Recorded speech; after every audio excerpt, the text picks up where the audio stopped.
اور کتنے ہی نبی ایسے گزرے جن کے ساتھ مل کر بہت سے اللہ والوں نے جنگ کی، تو اللہ کی راہ میں انہیں جو کچھ بھی پیش آیا اس پر نہ تو انہوں نے ہمت ہاری، نہ وہ کمزور پڑے اور نہ ہی وہ دبے، اور اللہ صبر کرنے والوں سے محبت رکھتا ہے۔ اور ان کی کوئی بات سوائے اس کے کچھ نہ تھی کہ انہوں نے گڑ گڑا کر کہا ربنا اغفر لنا ذنوبنا واسرافنا فی امرنا وثبت اقدامنا وانصرنا علی القوم الکافرین، اے ہمارے رب ہمارے گناہوں کو اور ہماری کسی بھی معاملے میں کی گئی ہماری زیادتیوں کو بخش دے اور ہمارے قدموں کو جما دے اور کافر قوم کے مقابلے میں ہماری مدد فرما۔ تو اللہ نے ان کو دنیا میں اچھا بدلہ عطا کیا، اور آخرت کا بدلہ تو کیا ہی اچھا ہے، اور اللہ احسان کرنے والوں سے محبت رکھتا ہے۔ محسن کون ہوتا ہے؟ جو دوسرے کے مقابلے میں زیادہ بہتر رویہ اختیار کرے۔ اے لوگو جو ایمان لائے ہو، اگر تم ان لوگوں کی اطاعت کرو گے جنہوں نے کفر کیا تو وہ تمہیں تمہاری ایڑیوں کے بل کفر کی طرف پھیر دیں گے، پھر تم خسارہ پانے والے بن کر پلٹو گے۔ بلکہ اللہ ہی تمہارا مولا ہے اور وہ مدد کرنے والوں میں سب سے بہتر ہے۔ جنہوں نے کفر کیا ہم ضرور ان لوگوں کے دلوں میں تمہارا روب ڈال دیں گے، اس وجہ سے کہ انہوں نے اللہ کے ساتھ وہ شریک بنائے جن کی اس نے کوئی دلیل نازل نہیں کی، اور ان کا ٹھکانہ آگ ہے، اور کتنا برا ٹھکانہ ہے ان ظالموں کا۔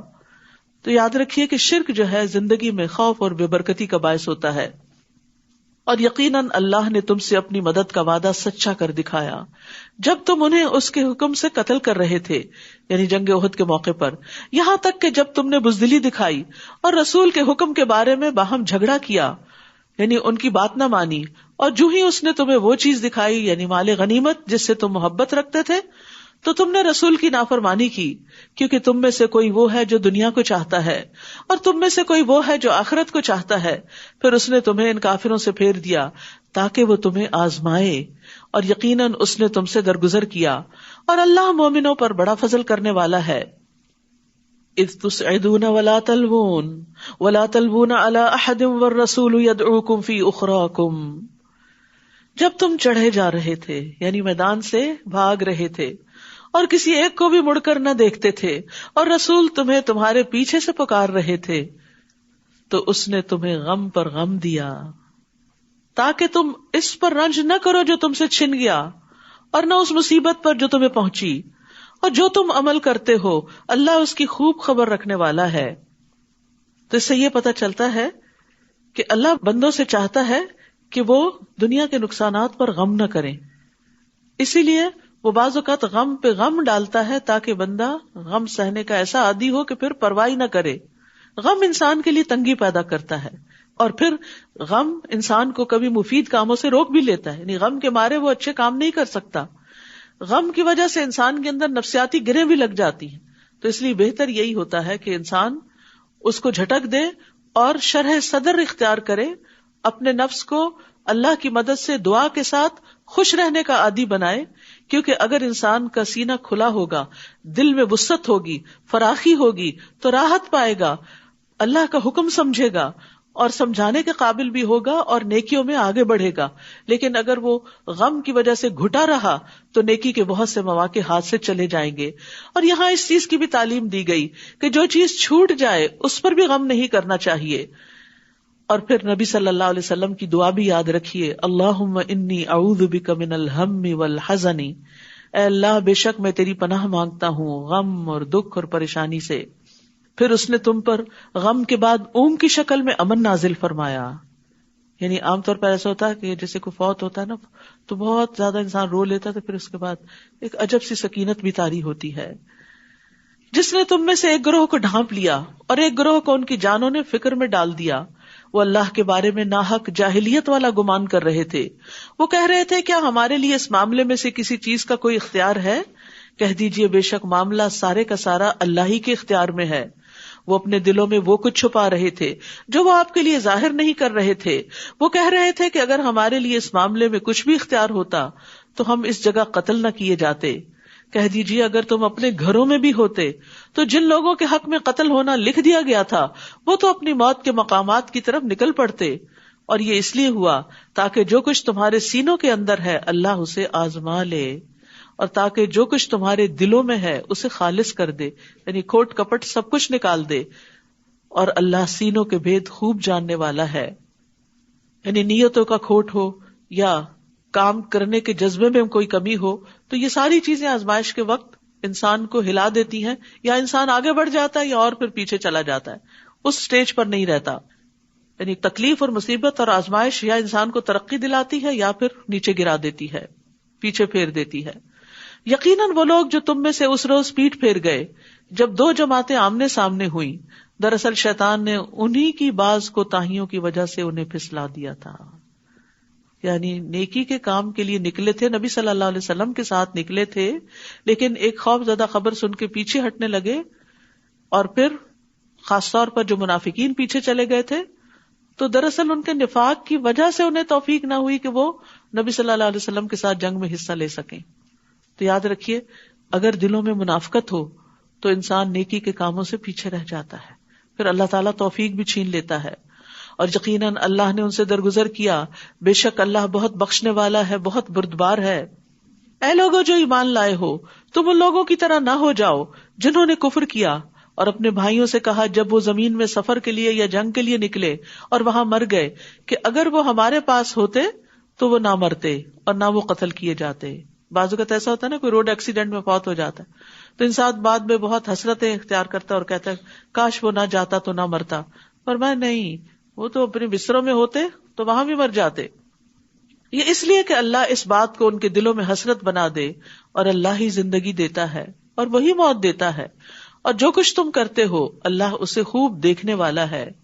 اور البتہ اگر تم اللہ کے راستے میں قتل کیے جاؤ یا مر جاؤ تو اللہ کی طرف سے بخشش اور رحمت اس سے کہیں بہتر ہے جو دنیا میں وہ جمع کر رہے ہیں. یعنی اگر اللہ کے راستے میں موت آ بھی گئی تو کیا ہوا، آگے بہترین منزلیں ہیں، دنیا سے بہتر ٹھکانے ہیں. اور البتہ اگر تم مر جاؤ یا قتل کیے جاؤ تو اللہ ہی کی طرف تم سب اکٹھے کیے جاؤ گے. پس اے نبی، اللہ ہی کی رحمت کے باعث آپ ان کے لیے نرم ہو گئے، اور اگر آپ تند خو ہوتے، سنگ دل ہوتے، سخت دل ہوتے تو یہ ضرور آپ کے آس پاس سے منتشر ہو جاتے. بس آپ ان سے درگزر کیجئے اور ان کے لیے بخشش مانگیے اور ان سے اہم معاملات میں مشورہ کیجئے. پھر جب آپ کسی کام کا پختہ ارادہ کر لیں تو اللہ پر توکل کریں، بے شک اللہ توکل کرنے والوں سے محبت رکھتا ہے.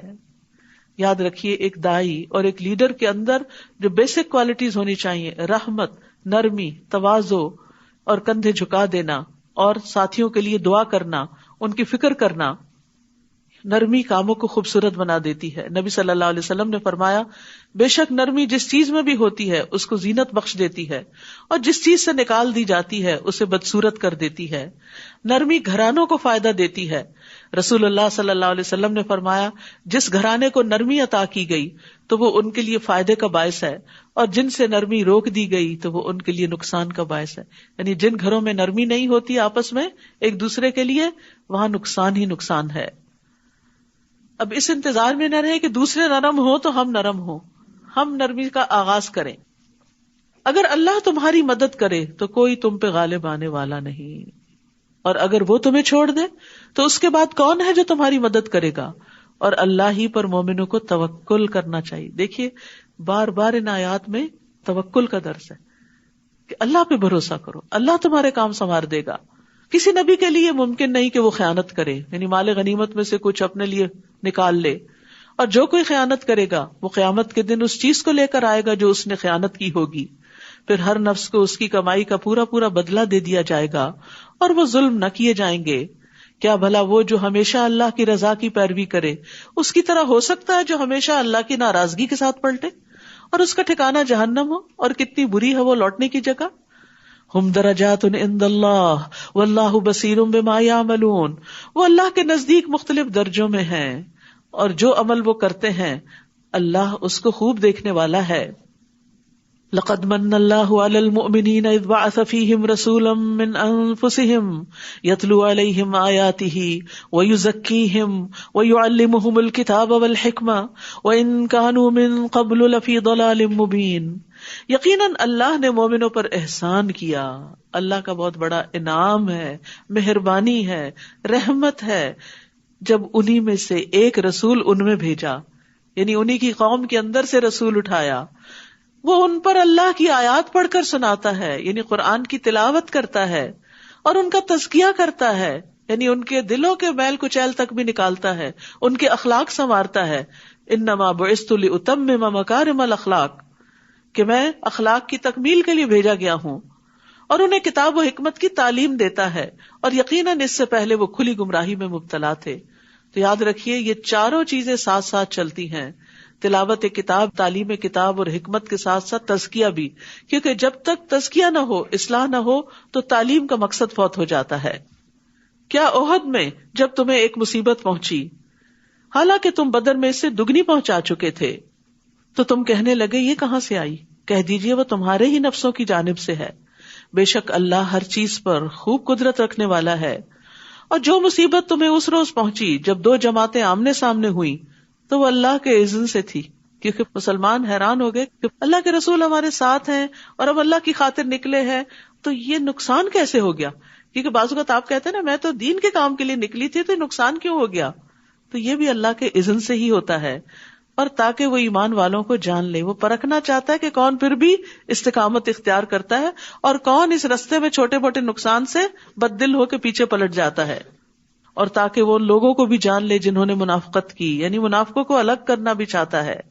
اور جب انہیں کہا گیا کہ آؤ اللہ کے راستے میں جنگ کرو یا دفاع ہی کرو، تو کہنے لگے اگر ہم جنگ کرنا جانتے ہوتے تو ضرور ہم تمہاری پیروی کرتے، تمہارے ساتھ آتے. وہ اس دن ایمان کی بنسبت کفر کے زیادہ قریب تھے، کیونکہ ایمان والوں کا ساتھ نہیں دیا تھا. وہ اپنے منہوں سے وہ کچھ کہہ رہے تھے جو ان کے دلوں میں نہیں تھا، اور اللہ اس کو زیادہ جانتا ہے جو وہ چھپاتے تھے. یہ وہ لوگ تھے جو خود تو پیچھے بیٹھ رہے اور اپنے لڑنے والے بھائیوں کے بارے میں کہنے لگے کہ اگر وہ ہماری بات مانتے تو وہ قتل نہ کیے جاتے. کہہ دیجئے اگر تم سچے ہو تو اپنے آپ کو موت سے بچا کر دکھاؤ. اور وہ لوگ جو اللہ کی راہ میں مارے جائیں، آپ انہیں ہرگز مردہ خیال نہ کریں، بلکہ وہ زندہ ہیں، اپنے رب کے پاس رزق دیے جا رہے ہیں. سبحان اللہ. یعنی یہ موت نہیں جس کو شہادت کہا جاتا ہے، اور وہاں ان کو رزق بھی ملتا ہے. یعنی عام مومن جب فوت ہوتا ہے تو چاہے وہ آرام کی حالت میں ہو لیکن اس کو رزق نہیں ملتا، وہ رزق جنت میں جا کے ہی ملے گا. لیکن جو اللہ کے راستے میں مرتا ہے اس کو برزخ کی زندگی میں بھی رزق عطا ہوتا ہے. رسول اللہ صلی اللہ علیہ وسلم نے فرمایا شہید قتل کی صرف اتنی تکلیف محسوس کرتا ہے جتنی تم میں سے کسی کو چیونٹی کے کاٹنے سے ہوتی ہے، بس. اس کے خون کے پہلے قطرے کے ساتھ اس کی بخشش ہو جاتی ہے. جنت میں اس کا ٹھکانہ دکھا دیا جاتا ہے، عذاب قبر سے محفوظ رہتا ہے، قیامت کے دن بڑی گھبراہٹ سے محفوظ رہے گا، ایمان کے لباس سے مزین کیا جاتا ہے. حضرت عمر رضی اللہ عنہ دعا کیا کرتے تھے اللہم ارزقنی شہادتا فی سبیلک واجعل موتی فی بلد رسولک صلی اللہ علیہ وسلم. اے اللہ مجھے اپنے راستے میں شہادت عطا کر اور میری موت اپنے رسول صلی اللہ علیہ وسلم کے شہر میں مقدر کر دے، یعنی مدینہ میں موت دینا. اللہ نے انہیں اپنے فضل سے جو کچھ عطا کیا اس پر وہ خوش ہیں، اور جو ان کے پیچھے ایمان والے ابھی تک شہید ہو کر ان سے نہیں ملے ان کے بارے میں بھی وہ خوشیاں منا رہے ہیں. کس بات کی؟ کہ وہ بھی ہمارے نقش قدم پر ہیں، کہ ان پر نہ کوئی خوف ہوگا اور نہ وہ غمگین ہوں گے. جب آپ کسی منزل تک پہنچ جاتے ہیں تو جو دوسرے لوگ اس منزل کے راہرو ہوتے ہیں ان کے بارے میں بھی آپ خوش ہوتے ہیں کہ جس لائف کو یا جس چیز کو آپ انجوائے کر رہے ہیں وہ بھی وہاں تک پہنچیں گے. تو مومن جو ہوتا ہے وہ دوسرے مومن کی خوشی پر خوش ہوتا ہے، یہ بھی ایمان کی علامت ہوتی ہے. وہ اللہ کی نعمت اور فضل پر خوش ہوتے ہیں.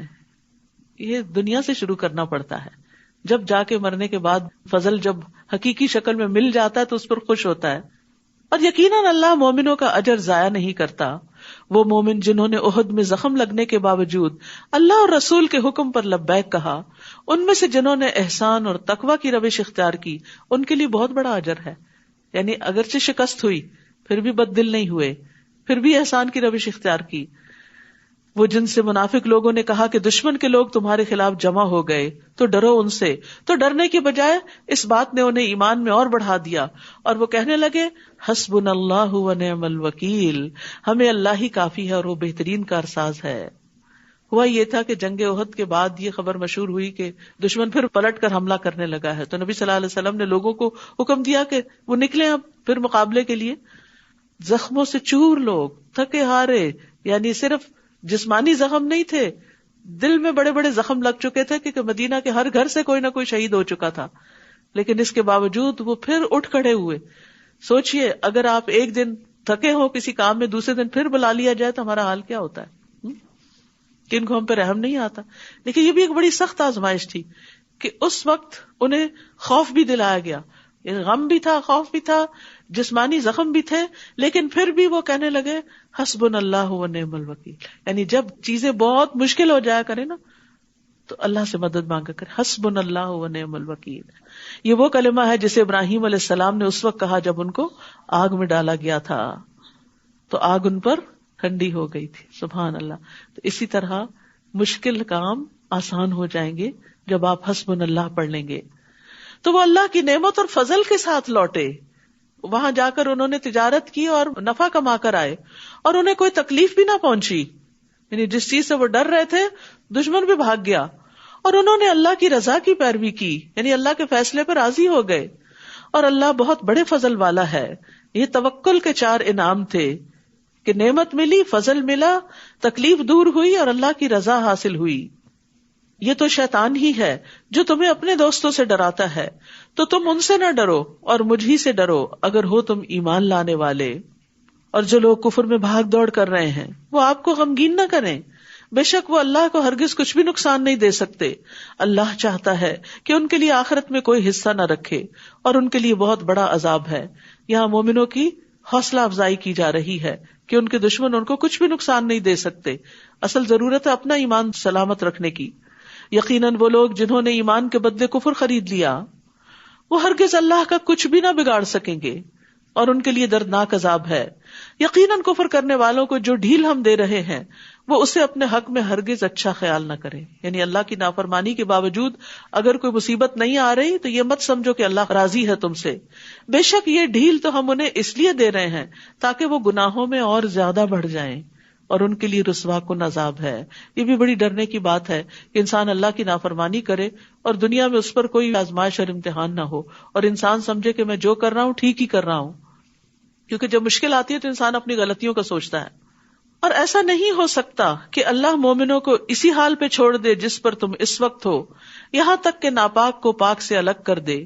اور نہ ہی اللہ ایسا ہے کہ تمہیں غیب پر مطلع کرے, لیکن اس کے لیے وہ اپنے رسولوں میں سے جسے چاہتا ہے چن لیتا ہے. بس اللہ اور اس کے رسولوں پر ایمان لے آؤ. اگر تم ایمان لاؤ گے اور تقوی اختیار کرو گے تو تمہارے لیے بہت بڑا اجر ہے.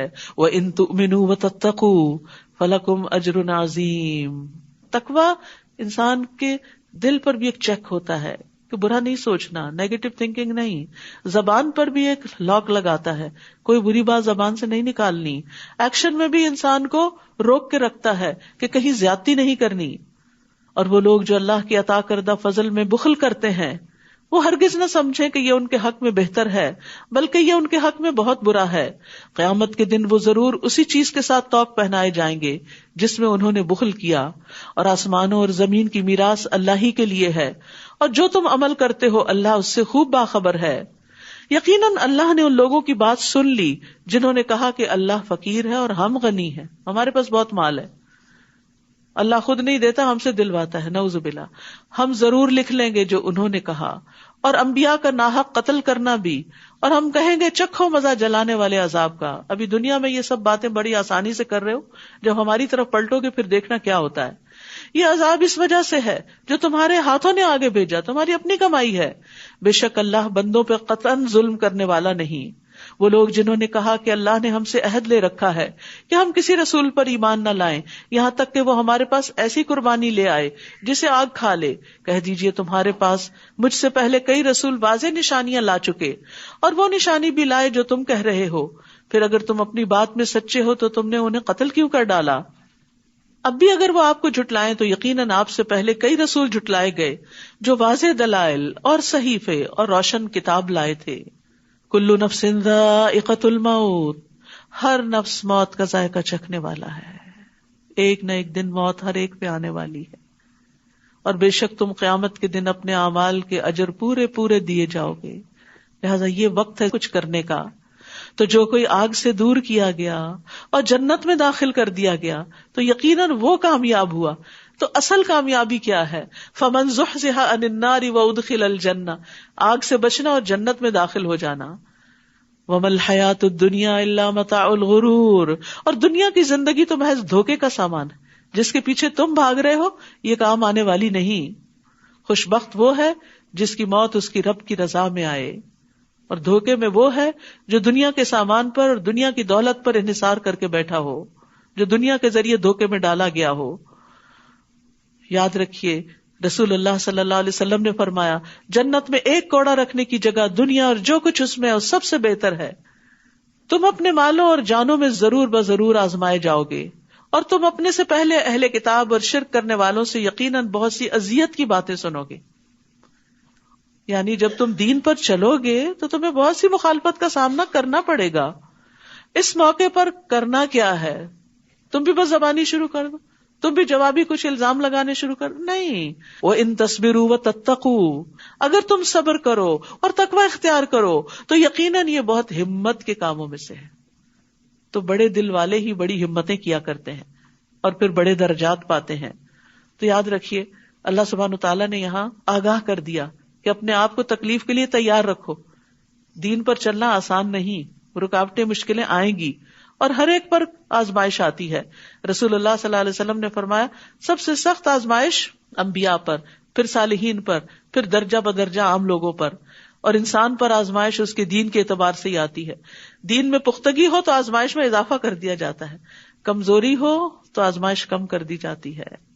تو اللہ کی طرف سے آنے والی آزمائش پر ناراض نہیں ہونا چاہیے. جو راضی رہتا ہے اس حال میں بھی اللہ اس سے راضی ہو جاتا ہے، اور جو ناراض ہوتا ہے اللہ تعالیٰ اس سے ناراض ہو جاتا ہے. اور جب اللہ نے اہل کتاب سے پختہ عہد لیا کہ تم ضرور اسے سب لوگوں کے لیے بیان کرو گے اور تم اسے چھپاؤ گے نہیں، تو انہوں نے اس عہد کو پس پش ڈال دیا اور اسے تھوڑی قیمت میں بیچ ڈالا. تو کتنا برا ہے جو وہ بدلے میں لے رہے ہیں. آپ ہرگز ان لوگوں کو کامیاب خیال نہ کریں جو اپنے کیے ہوئے کاموں پر خوش ہوتے ہیں اور وہ چاہتے ہیں کہ ان کاموں پر بھی ان کی تعریف کی جائے جو انہوں نے کیے ہی نہیں. یہ بھی منافقین کی علامت ہے کہ کام نہ کرنا اور کریڈٹ خود لینے کی کوشش کرنا، یعنی کسی کی محنت پر تعریف چاہنا. تو آپ ہرگز انہیں عذاب سے نجات پانے والا خیال نہ کریں، اور ان کے لیے دردناک عذاب ہے. یعنی اللہ کو سب پتا ہے کہ کون کس وقت کس اخلاص کے ساتھ کیا محنت کر رہا ہے. اور آسمانوں اور زمین کی بادشاہت اللہ ہی کے لیے ہے، اور اللہ ہر چیز پر پوری قدرت رکھنے والا ہے. اور پھر یہاں سے شروع ہوتی ہے سورت آل عمران کی آخری آیات. رسول اللہ صلی اللہ علیہ وسلم نے فرمایا آج رات مجھ پر چند آیات نازل ہوئی ہیں، اس آدمی کے لیے ہلاکت ہے جس نے ان کو پڑھا لیکن ان میں غور و فکر نہیں کیا. نبی صلی اللہ علیہ وسلم تہجد کے وقت وضو کرنے سے پہلے ان آیات کو پڑھا کرتے تھے. کیا ہے یہ آیات؟ ان فی خلق السماوات والارض واختلاف اللیل والنہار لآیات لأولی الالباب، بے شک آسمانوں اور زمین کی تخلیق میں اور دن اور رات کی آمد و رفت میں عقل والوں کے لیے بہت سی نشانیاں ہیں، تاکہ وہ اس میں غور و فکر کریں اور ان نشانیوں کو پائیں اور ان کے ذریعے اللہ تک پہنچیں. کون ہے یہ عقل مند؟ الذین یذکرون اللہ قیاما وقعودا وعلی جنوبہم، جو کھڑے اور بیٹھے اور اپنے پہلوؤں پر لیٹے اللہ کو یاد کرتے ہیں، اور وہ آسمانوں اور زمین کی تخلیق میں غور و فکر کرتے ہیں. یعنی وہ صرف ذکر نہیں کرتے، وہ فکر بھی کرتے ہیں، وہ یہ سب دیکھتے ہیں، کہتے ہیں اے ہمارے رب تو نے یہ سب کچھ بے مقصد نہیں پیدا کیا. یہ اتنا بڑا آسمان، یہ زمین، اس میں رنگ رنگ کی چیزیں جو پیدا کی اور زمین پیدا کرتی چلی جا رہی ہے، اور یہ طرح طرح کے انسان اور ان کی عقلیں اور ان کے کام، یہ سب کچھ ایسے بے مقصد نہیں ہو سکتا. تو پاک ہے کہ کوئی بے مقصد کام کرے، بس ہمیں آگ کے عذاب سے بچا لے. تو یہاں ذکر کو غور و فکر پر مقدم رکھا گیا ہے. ام درداء سے پوچھا گیا ابو درداء اکثر کیا کرتے تھے؟ وہ کہتی ہیں وہ اکثر سوچوں میں غرق رہتے تھے، یعنی غور و فکر زیادہ کرتے تھے. لیکن یاد رکھیے غور و فکر کرنے کے لیے خاموشی بھی ضروری ہوتی ہے. ہر وقت باتیں کرنے والا غور و فکر نہیں کر سکتا. جو کسی کی بات توجہ سے سنے ہی نہ، وہ کیا غور و فکر کرے گا؟ ان سے پوچھا گیا آپ کا کیا خیال ہے، کیا غور و فکر کرنا اعمال میں سے ایک عمل ہے، یہ کوئی نیکی کا کام ہے؟ انہوں نے کہا ہاں، یہ ایک یقین ہے، یعنی یہ ایسا عمل ہے جس کے ذریعے یقین حاصل ہوتا ہے. اور علم کے ساتھ جب یقین حاصل ہو جاتا ہے، چاہے اللہ تعالیٰ کی ذات کے بارے میں یقین ہو یا کسی اور چیز کے بارے میں، تو جب یقین حاصل ہو جاتا ہے تو انسان کے عمل میں اضافہ ہوتا ہے. ابن عون کہتے ہیں غور و فکر کرنے سے غفلت ختم ہو جاتی ہے، دل میں خشیت پیدا ہوتی ہے، جیسا کہ پانی کاشتکاری کے لیے نباتات اگاتا ہے، اسی طرح جتنا غم دلوں کو چمکاتے ہیں اتنا کوئی اور چیز دلوں کو نہیں چمکاتی، اور جتنا غور و فکر سے دل روشن ہوتے ہیں اتنا کسی اور چیز سے روشن نہیں ہوتے. یعنی غم کی وجہ سے انسان کی بہت سی صلاحیتیں جاگ بھی اٹھتی ہیں، الا یہ کہ وہ اس پہ مسلط ہی ہو جائے اور سب کچھ اس کا ختم کر دے. وہ دعائیں کرتے ہیں، اے ہمارے رب، بے شک جسے تو آگ میں داخل کرے تو حقیقتاً تو نے اسے رسوا کر دیا، اصل بے عزتی جہنم میں جانا ہے اور ظالموں کے لیے کوئی مددگار نہیں. یہ دیکھیے یہاں ساری دعائیں ربنا سے شروع ہوں گی. اب اے ہمارے رب، ہم نے ایک پکارنے والے کو سنا جو ایمان کی طرف پکار رہا تھا کہ تم اپنے رب پر ایمان لے آؤ، تو ہم ایمان لے آئے. اے ہمارے رب، ہمارے لیے ہمارے گناہوں کو بخش دے اور ہم سے ہماری برائیوں کو دور کر دے اور ہمیں نیک لوگوں کے ساتھ فوت کر. اے ہمارے رب، اور ہمیں وہ عطا کر دے جس کا تو نے اپنے رسولوں سے ہم سے وعدہ کیا تھا، اور تو ہمیں قیامت کے دن رسوا نہ کرنا، یعنی جہنم سے بچانا، بے شک تو اپنے وعدے کے خلاف نہیں کرتا. فاستجاب لهم ربهم، تو ان کے رب نے ان کی دعا قبول کر لی. تو یہ دعائیں مانگنی چاہیے، یہ قبولیت والی دعائیں ہیں کہ میں تم میں سے کسی عمل کرنے والے کے عمل کو ضائع نہیں کروں گا، خواہ مرد ہو یا عورت. نو ڈسکریمنیشن، کوئی جینڈر ڈسکریمنیشن نہیں. جو بھی اچھا کام کرے گا اس کو بدلہ ملے گا. تم میں سے باز ہی سے ہیں تو وہ لوگ جنہوں نے ہجرت کی اور جو اپنے گھروں سے نکالے گئے اور میرے راستے میں ستائے گئے، انہوں نے جنگ کی اور وہ مارے گئے، البتہ میں ضرور ان سے ان کی برائیاں دور کر دوں گا اور میں ضرور انہیں ایسے باغات میں داخل کروں گا جن کے نیچے نہریں بہ رہی ہوں گی. یہ بدلہ ہے اللہ کی طرف سے، اور اللہ ہی ہے جس کے پاس اچھا بدلہ ہے. تو جو لوگ ایمان لا کر تکلیفیں اٹھائیں، اللہ سبحانہ وتعالیٰ ان تکلیفوں کے بدلے ان کے گناہ معاف کر دے گا. لا یغرنک تقلب الذین کفروا فی البلاد، کفار کا شہروں میں چلنا پھرنا یعنی آزادی سے گھومنا پھرنا کوئی رکاوٹ نہیں، آپ کو ہرگز دھوکے میں نہ ڈالے کہ یہ کامیابی کی علامت ہے. یہ تو تھوڑا سا فائدہ ہے، پھر ان کا ٹھکانہ جہنم ہے اور وہ کتنا برا ٹھکانہ ہے. لیکن وہ لوگ جنہوں نے اپنے رب کا تقوی اختیار کیا، ان کے لیے ایسے باغات ہیں جن کے نیچے نہریں بہتی ہیں، وہ ان میں ہمیشہ رہنے والے ہیں. یہ اللہ کی طرف سے مہمانی ہے، اور جو اللہ کے پاس ہے وہ نیک لوگوں کے لیے زیادہ بہتر ہے. یہ آپ سوچ رہے ہوں گے کہ باقی لوگ تو دنیا کے فائدے اٹھائیں اور مومن سے سارے وعدے آخرت کے ہی بس ہوتے ہیں، کیوں نہیں دنیا کے وعدے ہم سے کیے جا رہے؟ ہمارے لیے بھی ہیں دنیا کے وعدے، لیکن زیادہ وعدے آخرت کے. کیوں؟ اس کے پیچھے حکمت کیا؟ حکمت یہ ہے کہ دنیا تو ختم ہو جانے والی ہے، اس میں جو کچھ بھی مل جائے وہ عارضی یا معمولی یا مچھر کے پر برابر بھی نہیں، اور جو وہاں کا وہ ہمیشہ کا. تو عقل مند وہ ہے جو حقیقی چیز کے مقابلے میں بڑی چیز کو پریفر کرے، خواہ وہ بعد میں آئے. مثلا آپ کی پسند کا ڈرنک دوسرے راؤنڈ میں آنے والا ہے، تو آپ پہلے راؤنڈ میں آنے والے ڈرنک کو کیا کرتے ہیں؟ چھوڑ دیتے ہیں کہ میں زیادہ اچھا والا لوں گا. تو اگر دنیا میں کچھ نہیں بھی ملتا تو کوئی بات نہیں، اللہ کا وعدہ جھوٹا نہیں، اللہ کے سارے وعدے سچے ہیں. اللہ پر ایمان، اعتماد اور یقین یہی تو ہے کہ اس کے وعدوں کو سچا مانتے ہوئے جو کرنے کے کام ہے وہ کرتے چلے جائیں. اسی کا تو اجر ہے کہ اعتماد ہے، بھروسہ ہے ہمیں اللہ پر کہ وہ سچ کہہ رہا ہے، وہ ضرور اپنے وعدے پورے کرے گا. اور بے شک اہل کتاب میں سے کچھ ایسے بھی ہیں جو اللہ پر ایمان رکھتے ہیں اور اس پر جو آپ کی طرف نازل کیا گیا اور اس پر بھی جو ان کی طرف نازل کیا گیا، اللہ کے لیے جھکنے والے ہیں. اللہ کی آیات کو تھوڑی قیمت کے عوض نہیں بیچتے، یعنی دین کو دنیا کی خاطر نہیں بیچتے. ایسے ہی لوگوں کا اجر ان کے رب کے پاس ہے، بے شک اللہ جلد حساب لینے والا ہے.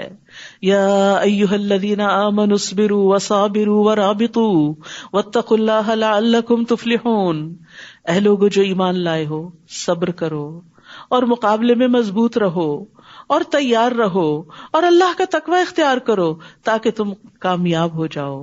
یہاں پر آپ دیکھیے سورت میں جو چیز بار بار ریپیٹ ہوئی کامیابی کی علامت، وہ کیا ہے؟ صبر اور تقوی. صبر تکلیف دہ چیز کے پیش آنے پر، اور تقوی تکلیف دہ حالات میں بھی اللہ کی اطاعت پر جمے رہنے پر. تو صبر اور تقوی دونوں لازم و ملزوم ہوتے ہیں، دونوں سے بندوں کی اصلاح بھی ہوتی ہے. تو کچھ لوگ ہوتے ہیں جو صبر کرتے ہیں تقویٰ نہیں اختیار کرتے، کچھ ہوتے ہیں جو تقویٰ اختیار کرتے ہیں صبر نہیں اختیار کرتے، کچھ ہوتے ہیں جو دونوں اختیار کرتے ہیں اور کچھ ہوتے ہیں جو دونوں ہی نہیں کرتے. تو اللہ سبحانہ وتعالی ہمیں ان لوگوں میں شامل کرے جو صبر بھی کرے اور تقویٰ